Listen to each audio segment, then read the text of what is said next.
Welcome to The Explainer. Today, we're tackling what is honestly the absolute biggest anxiety for urban apartment renters and city dwellers who are looking at the future of mobility. Think about it. You want an electric vehicle, you're all in on the tech, you love the environmental benefits, but then you look around and realize, hey, I don't have a private garage. I don't have a dedicated driveway. So, the elephant in the room. Can you actually pull this off without a home charger?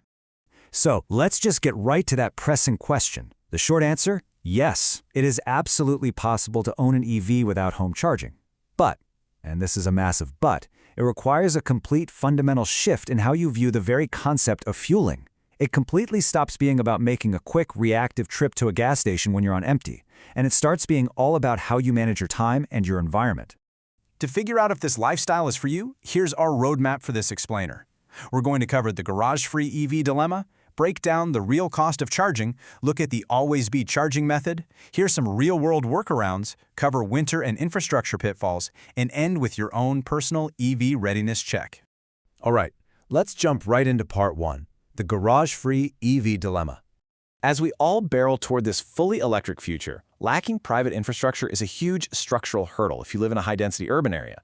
Because, let's face it, it's a completely different ballgame when you can't just plug your car in and go to sleep. And this leads us to something analysts call the range fallacy. This is without a doubt the biggest mistake prospective EV buyers make. They stare at a spec sheet, totally obsessed with buying a car that has 300 to 400 miles of headline range, but they completely ignore their own daily habits.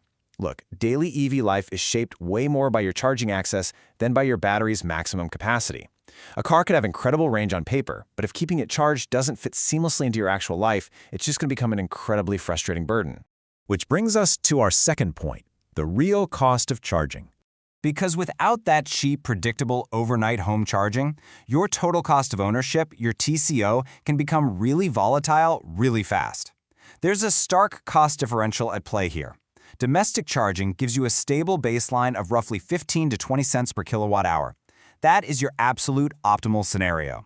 Now, if you move to public AC chargers, the level 2 ones you might find parked on your street, it bumps up a bit, maybe 20 to 25 cents, but it's still totally sustainable. But if you rely entirely on fast or ultra-fast DC chargers, you are paying a massive premium. We're talking up to 65 cents per kilowatt hour.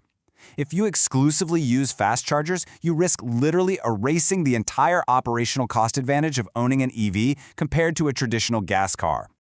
Oh, and the per kilowatt rate isn't even the only trap out there. You also have to watch your back for hidden fees. For example, some public networks will hit you with a 99-cent start fee just to initiate a charging session. Now, that might not sound like a lot, but if you're doing frequent short top-ups at fast chargers, those start fees quietly add up. They effectively create a negative return on investment for your vehicle. But don't panic, there is a solid financial defense strategy here. To restore your financial viability, you really have to look into subscription models.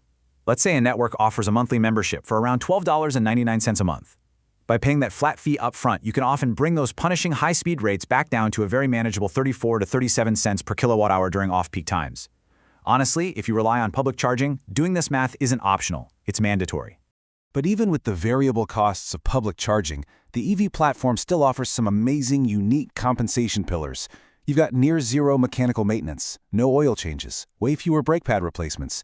You often get tax exemptions, like the Bollo over in Italy. Plus, in a lot of high-density cities, EVs get you free access to limited traffic zones and completely free blue zone parking. You really have to think of these perks as strategic subsidies. They essentially buy you the time and help offset the premium you're paying to manage public charging. Moving on to part 3, the always-be charging method. Okay, this is where we actually talk about how successful EV owners pull this off without losing their minds, and it requires a major psychological shift. On one hand, you have reactive charging. This is the old gas station mentality. You wait until the gauge is practically on E, you panic a little, and you make a dedicated, highly frustrating trip just to refuel. That is a terrible, high-risk strategy for an EV. On the flip side, you have the background habit. This right here is where the magic happens. It's charging naturally while you are already doing something else. Grocery shopping? Plug in. Sitting at your desk at work? Plug in. Sleeping? Plug in. There was an EV owner on Reddit who perfectly summarized this survival tactic. The motto is simple. ABC. Always be charging. You check your phone apps, you see if your destination happens to have a charger within a reasonable walk, and you just plug in whenever it's convenient. You do not wait for an emergency. Let's look at part 4, real-world workarounds. So, what does this actually look like in the real world? Let's hear directly from some owners who are living this reality every single day.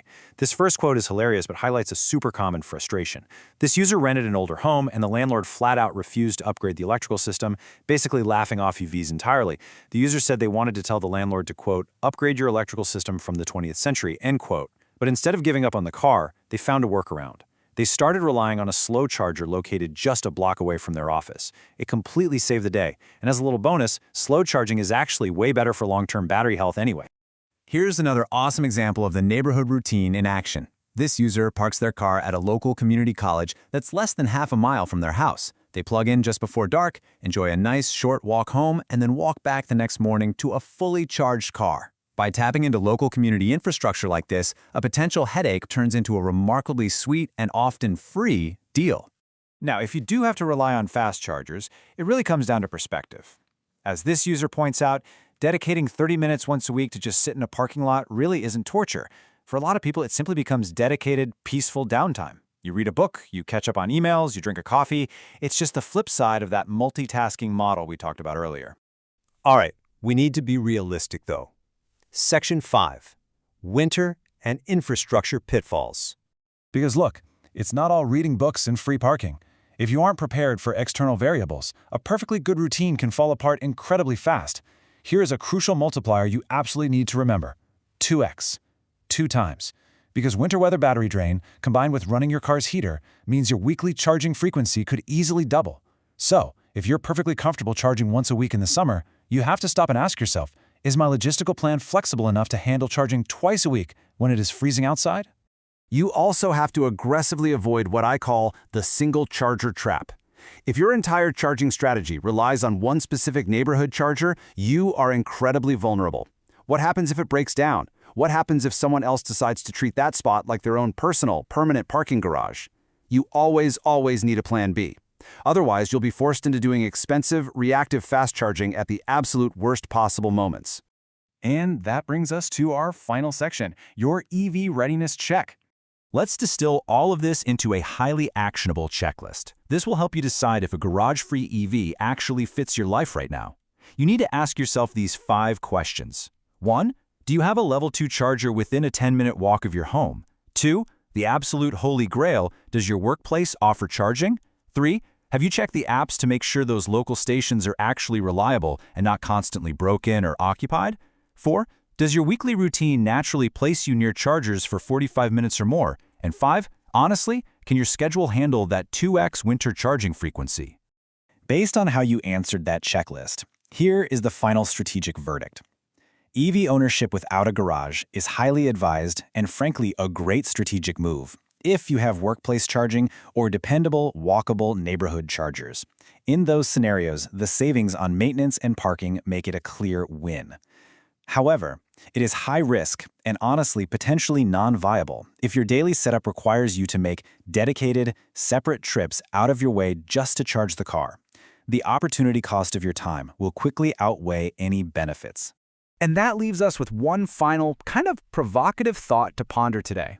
When you buy an electric vehicle without a garage, are you just adopting a new vehicle, or are you truly ready to adopt a completely new logistical lifestyle? Because if you can master the logistics, the rewards are absolutely incredible.